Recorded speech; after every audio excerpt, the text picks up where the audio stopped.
Hello and welcome back to the 6th episode of the Couch Crickets. With me today, I have two very special guests. The first guest is Pietie Loubser and Jacobus Kritzinger. Now, before we start this episode, I'd like to explicitly state that the views expressed in this episode are their personal views and not necessarily representative of what we at the Couch Crickets believe. But anyway, Pietie, welcome. Thank you very much. I think that was aimed on me, seeing that I'm not scared to say what comes in my head, and also being involved a little bit in school structures with cricket. I think I kind of have a bit of understanding, I think, where South African cricket is going wrong, and I'm not going to be scared to say what I think. I think Pietie is our most credible guest up to date. Pietie, tell us about your cricket background a bit. So I played cricket my whole life, played first team cricket for the school, nothing higher than that. But then started working at Wynberg Boys High, and after 6 months at the school I got the under 15A cricket coaching position, and I've been doing that for the last 2 years, going on to 2.5 now, and working at a school like Wynberg where cricket should be our main sport, and I think it's a school that's known for their cricket. I think that's basically my cricketing background. Okay, and then we've got Jake the Snake Kritzinger, all the way from Orkney. Welcome. How are you? Cheers, Carel. Thank you so much. I want to start and say that I'm really offended stating that Pietie has more credentials than me. I mean, I've had several beers with Herschel Gibbs in town, played some club cricket with all the big oaks of the day. No, it was really good fun, and it's nice to be part of the podcast. So I think we'll start off today by just looking at what happened in the World Cup over the past couple of days. So the big upset basically being England losing to Sri Lanka, and that made me so happy. Yeah, if you say upset, I don't think you're really using the word upset meaning we were upset with the result. I think it's just everyone expected. Maybe Super Brew-wise, people would be upset with the English losing, but as a South African, I think we normally celebrate those. And just to see England with their cocky swagger getting brought down to earth a bit was quite impressive. And Malinga proving that form is temporary and class is permanent. But let's move on. The reason why I got these two special guests is to try and sort of unpack what happened with South Africa's World Cup campaign. So, as you know, for all intensive purposes, South Africa has been knocked out of the World Cup. And we're just going to discuss a bit of, what happened in terms of preparation, what's the way forward, and how we can improve, for the upcoming editions of the World Cup, because failing at a World Cup, unfortunately, seems to be a bit of a trend for South African cricket, and we'd just like to discuss how to move forward. So, let's start with Jacobus. And Jacobus, what do you think, where do you think it went wrong? Because coming into this World Cup, it was on the back of two successful bilateral series against Pakistan and Australia. We were ranked third on the ODI ranking list. All this happened after AB de Villiers departed, so we can't say, we suddenly lost AB de Villiers. So, what do you think? So, the one thing that I want to mention is that every World Cup, we do exactly the same. We approach the World Cup with decent form, rated in the top 3, sometimes first in the world, and then World Cup time, it happens, and then we don't perform. So, I don't know if we don't have match winners or what's the reason, but every World Cup we follow the same steps and then we expect different results and exactly the same thing happens. So, sort of why do you think this happens? Because you say we don't have match winners, but in previous World Cups we've had players like AB de Villiers and Dale Steyn at his prime and Imran Tahir. So, those guys are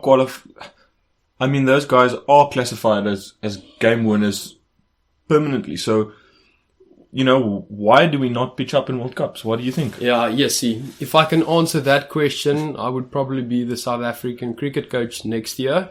I did apply, so if anyone is listening, just give me a phone call. I think Otis Gibson's contract is actually up after this World Cup, if I'm not mistaken. So the option is there. Another interesting thing is that I don't know if we've ever pitched at a World Cup as underdogs. If you think about the 95 World Cup rugby, or all the events that we've won, people didn't expect us to win it. And maybe if one year we can pitch as the underdogs with a little bit less pressure on the players, it can make a difference. We have really high expectations as South Africans of our sports team. And just to remove some of the pressure of the players and just expect them to be there and pitch up and play without all this hype beforehand that we require them to win. Okay, we'll get back to the expectations now. I first want to hear Pietie's opinion on this one. So, same question to you, Pietie. I think a big issue is we've really been lacking runs. We have a brilliant bowling attack that, of course, is a little bit broken down at the moment. Rabada maybe played a little bit too much cricket, and Gidi's struggling a bit. Like, both of them not running in at their normal rhythm. Chris Morris has done a decent job. But he's also a guy that's not really been tested in that South African setup. He wasn't part of the plans, had to be pulled in late, and now he's actually ahead of the rest. And I think that might be because he was a bit, I don't want to say undercooked, but maybe not as tired as the rest. The rest look a little bit tired out there. Even though we haven't been playing that much cricket, I think a lot of them have been doing provincial duties. We had a few IPL players. But I think the main issue stays our batting order. We've got a middle order that's barely scored 100 in international cricket. Yes, Rassie's doing brilliantly, but his only 100 in South African kit was in the KFC advert. But the rest of the guys, I mean, Quinny looks out of sorts there. Yes, he's still scoring runs, but it's not the Quinny of 2-3 years ago. I mean, I'm pretty sure all of us think that Amla shouldn't be there. He's past his best. I really feel sorry for a guy like Risa Hendricks. He was tested before the World Cup. He played in most of those bilateral series and did a decent job. Look, he didn't put his hand up and say, pick me. But then another guy like Markram, he was very good in the South African, 50 over domestic games, but the level of that cricket is completely different to international cricket. So with a guy like Aiden coming through the under 19 ranks, everyone saw this guy can be one of the next greats.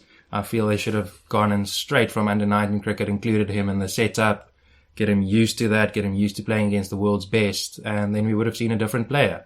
They've been messing around with him, opening the batting 3, batting 4.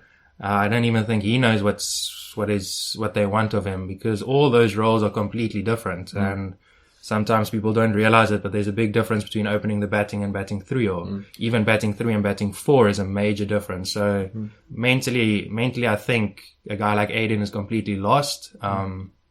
We had the game against Afghanistan, and they sent Petlakwayo in at 3. I would love to know the thinking behind that.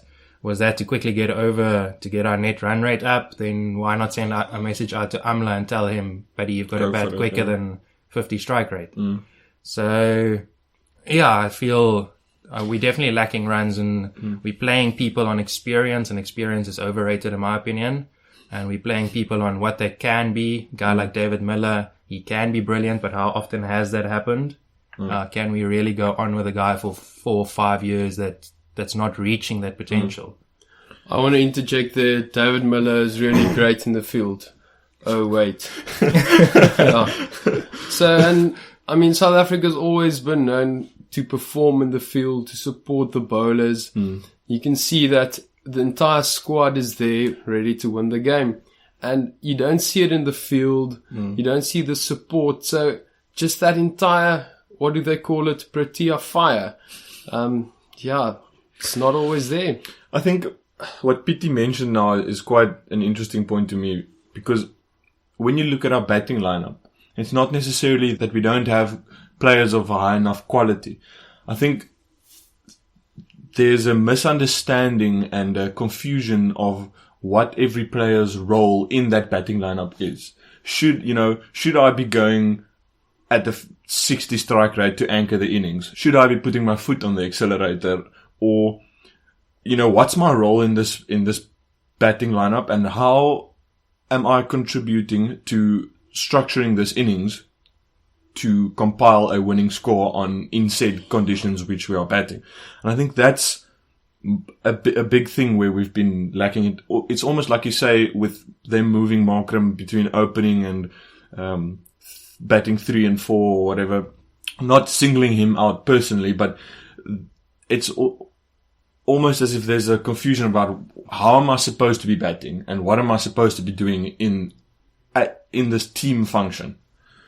Yeah, and to add to that, Carel, if you watch the Proteas play, I sometimes get the feeling that before they start batting, they don't even have an idea of what's a defendable total.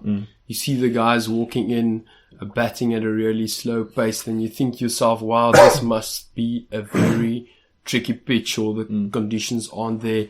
And then all of a sudden you see the Oaks play way more aggressive, and then you just get that feeling, was there miscommunication? What's our target?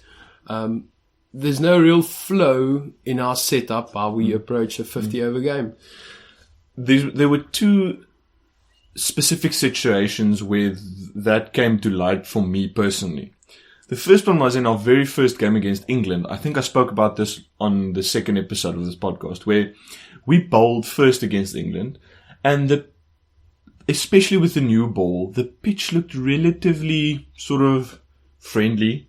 England, I think, ended up getting 311, and we put in a good effort towards the end of the innings. But in the start, the pitch looked relatively friendly, and their sort of top order looked relatively comfortable. Then when we batted, suddenly the pitch looked like it had snakes in, and we were batting in a snake pit, and we couldn't get bat to ball. So that was the one situation about. And then the second one was in our game against New Zealand. I just feel New Zealand summed up the conditions so much better than us, where in their bowling effort, they started using the slow ball a lot more, a lot earlier. I think South Africa only realized the slower ball sticks off the surface, and this is the way we should be going towards sort of the end of the innings. And that's when Hingidi started to bowl almost, I think he bowled like a maiden. Oh no, there was one off that over. But suddenly the batsmen of New Zealand were struggling to time it, and they were really having a hard time of it. And I mean, they saw New Zealand do that when they were batting. Why did it take so long for us to also start implementing this tactic? I don't know. I think with South African cricket, we don't have thinkers on the field. You've got guys that get orders from the coach, and that's what they stick to. And it's sad that that's the way, but we're scared of bowling cutters, and when we bowl cutters, we normally off length or off target, and the other teams are just better at rotating the strike as well. If you look at some of those just running down to third man that Kane Williamson plays, some of those balls are close to hitting middle stump, and he gets them down to third man. I feel we don't have guys that can just go out and rotate the strike rate. It's either full power or nothing with them, and a lot of them go out and they just hit it straight at the field and get very irritated. I mean, Rassie was the only guy against New Zealand that could go at a runner ball or close to a runner ball, and he wasn't actually hitting boundaries. He was just working the field, where the rest of our guys were really struggling to even just make contact with the ball. And a guy like de Granholm bowling 10 overs for 33 runs, that is unheard of with a guy bowling at 120 k's an hour. And he wasn't even really bowling cutters. He was just hitting a good length, and our guys were struggling against him. If you take a look at teams like England, Australia, India, and New Zealand, all four of them have a middle order batsman. For England, it's Joe Root. For Australia, it's Stephen Smith. For New Zealand, it's Kane Williamson. And India, it's Virat Kohli. They know their role is to come into the middle order and go to runnable. And not get out. So they get in, they rotate the strike, they go to runnable from the onset, and they create that stable platform around which everyone else can build their innings.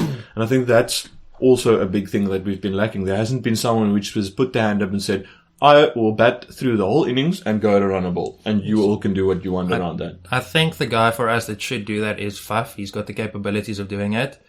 But I think our problem is deeper than that, where all 4 of those teams you name now, their opening partnership has been more successful than ours has. That's true. So their opening partnerships with all 4 of those, I mean, England especially, England look at scoring 80 in the first 10 overs every time, and we're averaging, I think, 41 or 42 in the first 10 overs. So even if we don't lose a wicket, we're already behind the 8 ball with our run rate. We're going at 4 and over when there's only 2 fielders outside. And that's my big issue. It was to me as well with a previous Champions Trophy that was in England. I think we had the highest first 10 overs run rate before that tournament. We got into the tournament and it looked like Quinny and Amla was told, listen, your only purpose now is to survive these 10 overs. Where it used to be completely different. They went out, they played their shots, timed it cleanly, and we got off to a flying start. And then we could, because I feel rotating the strike has always been a South African problem, because we struggle against spin, and the other teams throw spinners on in the middle overs, and we struggle to score them more than 4 runs and over to the spinners, if we're just knocking it about.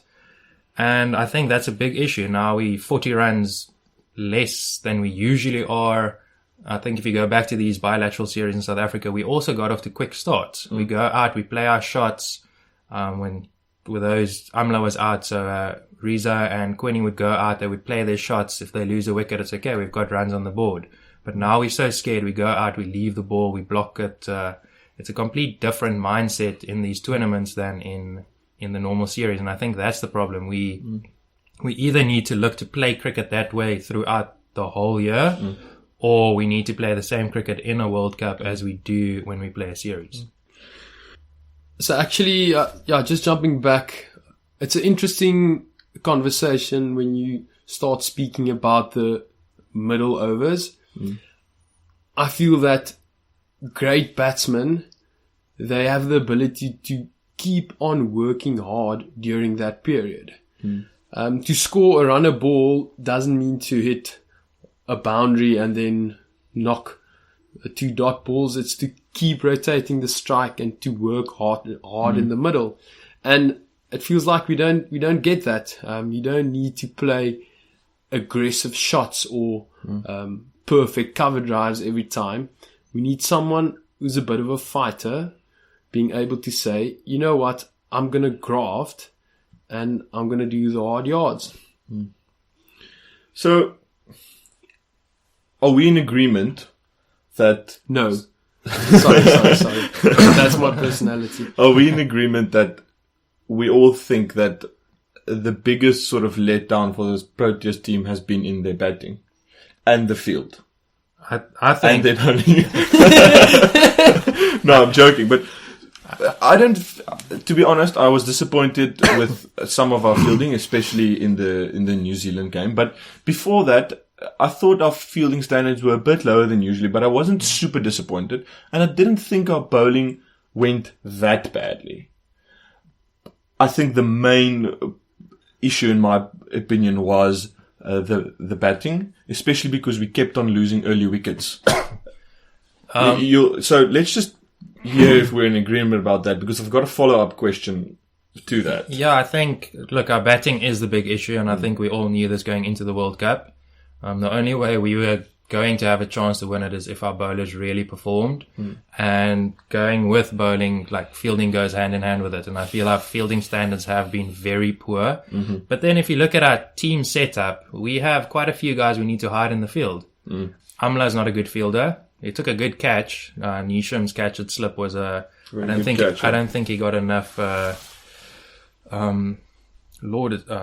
recognition. I don't think he got enough praise for that catch. It was going down, it was flying. So, but he's a guy you always need to hide in the field. And you've got 40-year-old Imran Tahir, who bowled amazingly against New Zealand, probably the best 10 overs he's ever bowled without taking a wicket. But he's not a fielder. And a guy like Lungi Ngidi, being his massive self, he's not a quick mover on the ground as well. I really feel we've got so many people we actually need to hide in the field, and that's where our problem comes in. If you look at other teams West Indies have Chris Gayle, and that's about it. The rest of them are like They need Cottrell's massive and stuff, but look at that catch he takes. But they need to hide Dre Russ as well because he's permanently injured. But But then the guy has buckets for hands, so get it anywhere near him and he'll hold on to it.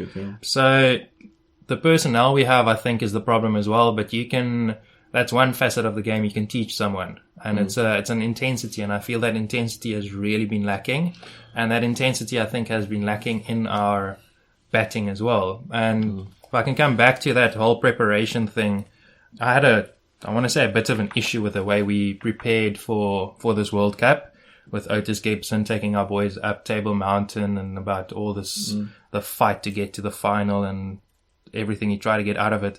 I don't think that's a way to prepare for a Cricket World Cup, because cricket to me is a sport. It's an individual sport that's played in a team setting. And you as an individual, your performance is important to the team.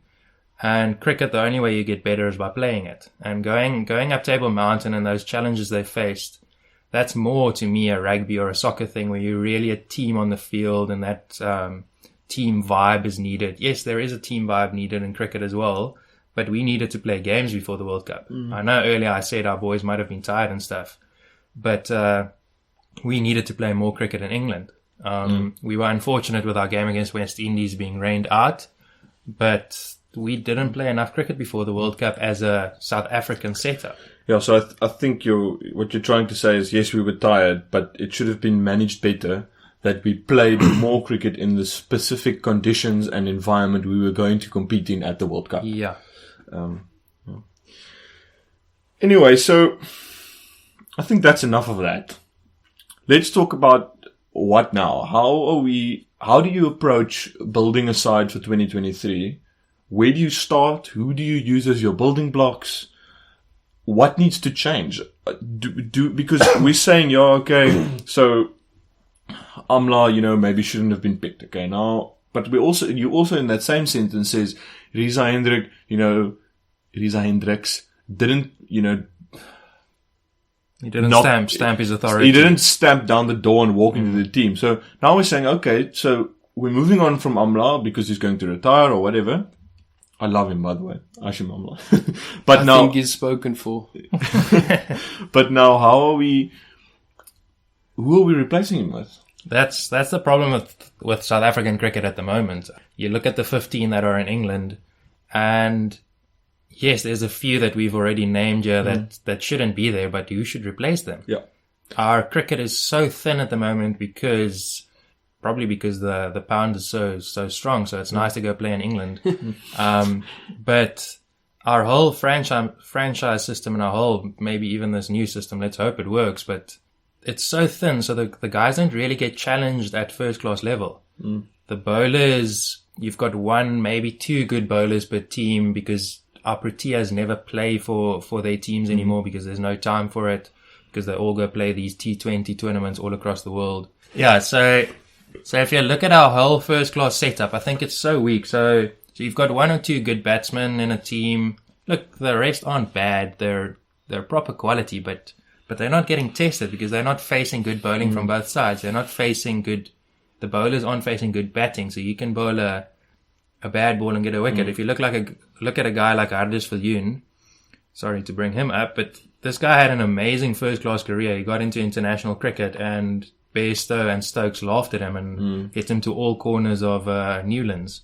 And we all saw that there's a big jump between first class cricket in South Africa and international cricket. This might be an uninformed opinion, but sometimes it feels to me as if, especially with these fast bowlers, in South African domestic cricket, you can be really successful if you're just really fast. If you're bowling 140 plus clicks and you can, sort of have your radar in tune, you're going to get a lot of wickets.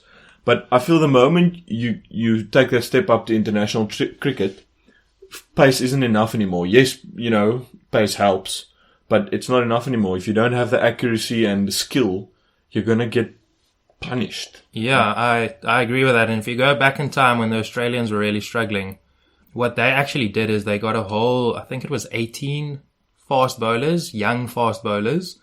And they started with this whole new group working after school with them, because pace is not something you can teach someone. It's an ability you have, or you don't have it. And the Australians took this group and they worked with them, and a lot of them, their bodies broke down because they got overworked. And I kind of see that same thing happening at school level and at international level. There's a Wynberg boy now that's in the SA under-19 setup, and I've got a very good relationship with him. And I spoke to him the other day, and he told me like his coaches are having a go at him for not training hard enough. But he also told me in the same sentence he feels like his body's starting to break down a bit. This is a guy that's been struggling with groin injuries and stuff. And I just feel there's mismanagement of pace bowlers. That's probably... Look, Rabada, I spoke to the St. Stithians coach that was in charge of their first team when Kagiso was there. And they really started managing him from early on because they could see his talent. But it doesn't help the school to see that the school does it, but then your provincial setup and your SA setup go a complete different route. So these boys are over-bowled at a young age. If you look at Mershan De Lange as well, guy coming out of school bowling 145 clicks an hour, and his body just packed up because he wasn't managed. And I think that that's probably a problem for a guy like Kagiso Rabada. You know, he's 1 in 5 million. He's an unbelievable bowler, and he basically went from school level, where, as you said, he was managed. He had a short stint with the sort of SA under-19 and a bit of Lions cricket, and then basically straight to the Proteas, where I think he was starting to be managed again.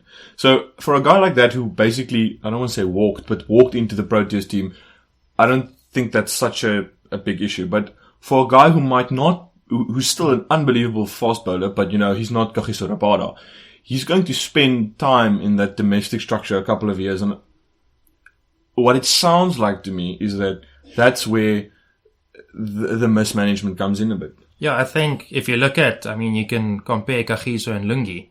If you look at Lungi, that took a little bit longer to make his way into the SA setup. I think when Kagiso got a contract, he was a Protea player. Lungi came in still basically being a Titans player. So it feels like they are trying, like both the South African setup and the Titan setup are trying to manage this guy. And then at the end of it, he's just overbowled. That's why he got injuries as well. So I think it's important for Cricket South Africa from the top to start managing especially the pace bowlers, because they take a big load, to really manage these guys going down, going into the SA under-19 setup, going into your top school setup. They try to do it with, boys are only allowed to bowl 7 overs on the trot if they're under 19 players as a pace bowler, and under 15 and downwards is only 6 overs on the trot, and then for how many overs you bowled, you've got to stay off. But then this is a rule that isn't applied everywhere, and these boys really get broken down because of that. And I don't think people always realize that impact on your body, how big it is, being a pace bowler and really being a quick pace bowler. I think they said on TV, sorry, Jacobus, I'm going to give you a chance now. I think they said on the TV the other day that when landing on your front foot while bowling pace, something like, I think it was something like 50 times your weight goes through your front foot or something like that. Anyway. And imagine you're a fatty. No, so my question is, do we need radical change? Is that what's needed for us to step up and be consistently the best ODI, test, and shorter format cricket team? And I just had a thought, well, we say we struggle to manage our pace bowlers. What if you can only take a 5-step run-up at high school level? All of a sudden you don't have that natural gas to pull you through. You need to work a bit harder, play with ball types. Do we need to look at something like that? What's your opinion, Carel? That actually makes me think about the New Zealand model of how they approach their rugby. If I'm not mistaken, at a certain age, it's quite young, you don't play against categorized in age, you play categorized in size and weight, if I'm not mistaken, in school rugby. But it's like, I'm talking like primary school-ish. And what that does is it forces you from a young age. So let's say you were 9 years old, but you're massive. Now you play against other 9 years olds and you just, you take the ball, you run over them. So, but now suddenly you may be playing against 11 or 12 year olds but so they're the same size as you. So you can't just run over them. You need to develop skills. So I don't think that's necessarily a bad plan, but limiting fast bowlers is a bit like taking the fire out of the game, It's taking the excitement out of the game. It's also going to lead to more batting problems, seeing that these boys are never going to face quick bowling. Yeah. Pace. Another radical plan. Let's ban pads. So then the guys will know, if I don't hit the ball, it's going to hit me. Guys, we need to do something. I can't stand another loss. To summarize it, I think that long term, the quality of Protea cricket is essentially dependent on what we are going to do with our domestic structure. Because if we don't develop the players and we don't have the depth, in our domestic system, how can we expect to have a quality ODI and test team? Even your set fixtures in your team, let's say your Hashim Amla's in his day, those type of players. If you don't have a domestic structure where you've got players knocking on the door and Hashim Amla feeling pressured by, listen here, no matter what my record says, I need to score runs or else they're going to pick this new guy from the domestic structure because he's knocking down the door, because he's scoring runs so we need to develop the players, and only time will tell whether this change in our new domestic structure is going to develop those new players, but I don't know how they're going to compete with the whole pound thing. Hopefully Brexit will help us in that. If Colpack deals aren't available anymore when the Brexit goes through, then maybe more players will stay in South Africa. I don't know. I want to take the problem even further back away from franchise and go to provincial cricket at school level. And this is where I might be a bit controversial, but being involved in school cricket for the last, or 15A school cricket for the last 2 years, and like I said, being at Wynberg Boys High, it's really an issue, the kids that get selected for those sides. And it's not at all based on race or whatever, but kids get selected because of who their parents are and what their parents can do for that setup, or even just who this kid is. I know of two guys that came to Wynberg in grade 8 out of the Boerland setup. They played Boerland under 13 cricket, but because they didn't play province under 13 cricket, neither of them were even looked at under 15 level. And these were two of the best players that I've been coaching in the last 2.5 years. You see some boys that get selected that have a worse record, and to me, selecting a cricket side is very easy. Like I said earlier, it's an individual sport played in a team setup. So you can very easily go on a kid's record for the whole season and see how he does compared to some of the other kids. And in the same setup, the one guy outperforms the other one, but he doesn't get selected based on who he is or where he comes from. And it's sad. There was a boy last year that we wanted to get to Wynberg, and he really wanted to come based on the fact that he said, if you're at Wynberg, your chance of making provincial cricket is better. Yeah.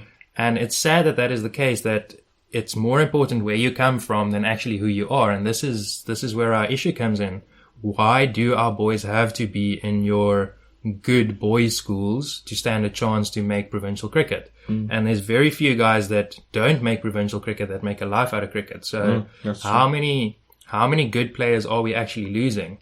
And then you've got some other guys that are still making the provincial setup, but then not being allowed to step up to the next level. And these are guys that are really good cricketers that going forwards can be Proteas, but they don't get the chance at SA under 19 level. They don't get the chance at provincial level because of who they are or different reasons. They just don't get the chance that they should be getting because they are such good cricketers.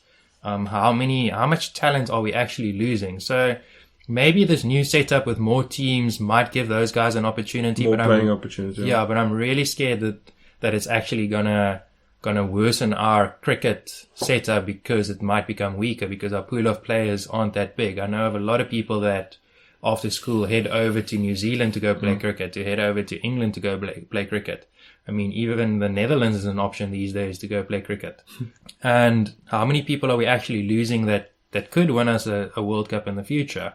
Because at school level and right after school, we are not holding on to that talent. Is it time that our rugby the Varsity Cup has made a massive improvement in keeping young rugby players here. Is it time that varsity cricket needs to become a bigger thing? That people are really encouraged to go study after school so that they have that to fall back on and not just go straight into a cricket team after school? Is it time for that to happen?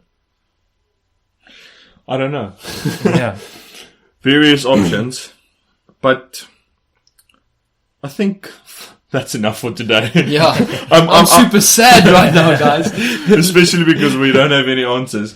But anyway, just before we go, a quick segment which will start off this week. So we're going to be picking a dream 11 for this World Cup.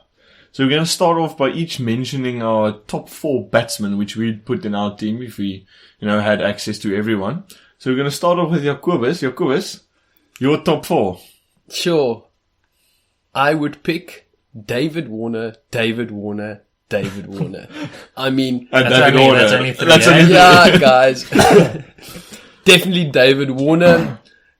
And then I'll pick Imran Tahir, because if you have David Warner in your team, you only need one bat. He's a classy player. Okay, so we'll move on to Pietie then for his top 4. I feel David Warner has been overused here by Jacobus, so maybe I should not pick him. Yeah. So, because of... it's a tough one. I'll definitely Rohit Sharma at the top. Proper batsman. Very stylish and very quick to speed up that run rate as well.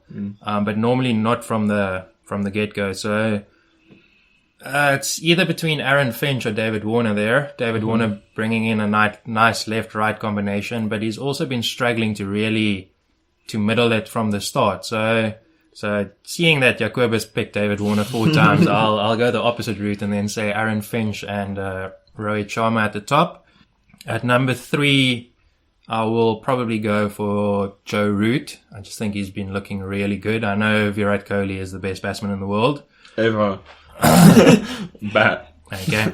The GOAT. The GOAT. Yeah, so Virat Kohli is the best batsman in the world at the moment, but based on this World Cup, I like how simplistic Joe Root's performances are, how easy he keeps it when he bats. There's very little that can go wrong because it's Simplistic. because it's simplistic. And then at number 4, I will go with Shakib Al Hasan. He's been batting nice. He's been batting brilliantly, middling everything.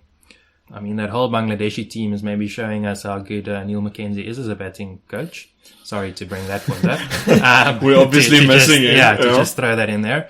And then Shakib also, of course, offers you the 5 to 10 overs in the middle of the game. best to- all-rounder in the world. Best So, all-rounder in the just world. a quick note on Shakib Al Hasan. So, anyone that knows me knows that if you ask me the simple question about who's the greatest cricketer of all time, my answer is Jacques Kallis.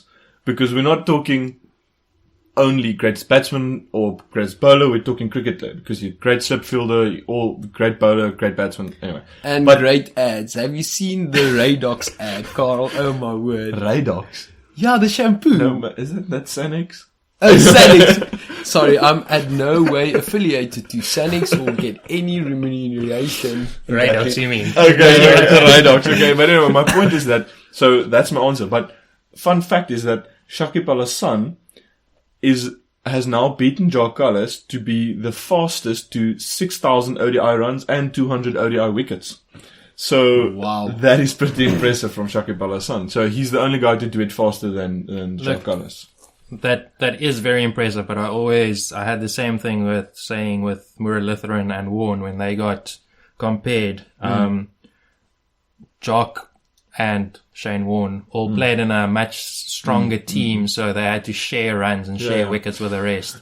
But not taking anything away from Shakib Al Hasan, he's been brilliant lately. Just to clarify, I'm not saying Shakib Al Hasan is better than Jacques Kallis. I'm just That is precisely what you just said. the stats. No. Lies, damn lies, and statistics. So statistics can't always be trusted, but so, I'm just, making the point that Shakib is amazing. Okay. So that's your top 4. Moving on to my top 4. I'm very excited. So up top, I'll have the Durban boy, Jason Roy. who smashes it out of the park or gets off the park. But there's no in between. Unfortunately, he's injured at the moment, but hopefully he'll come back later in the tournament. And with that, I'll have Rohit the Hitman Sharma. Speaks for himself. At 3, I'll have the GOAT, Virat Kohli. Yeah. The way he paces his innings and has done so in the couple of times he's batted for India so far, I think we're going to see a lot more of him this World Cup. And he's so good, he even walks off the park when he's not out, when he doesn't nick it. yeah, that was super disappointing. Yeah. Creak in the bat handle, something I haven't really...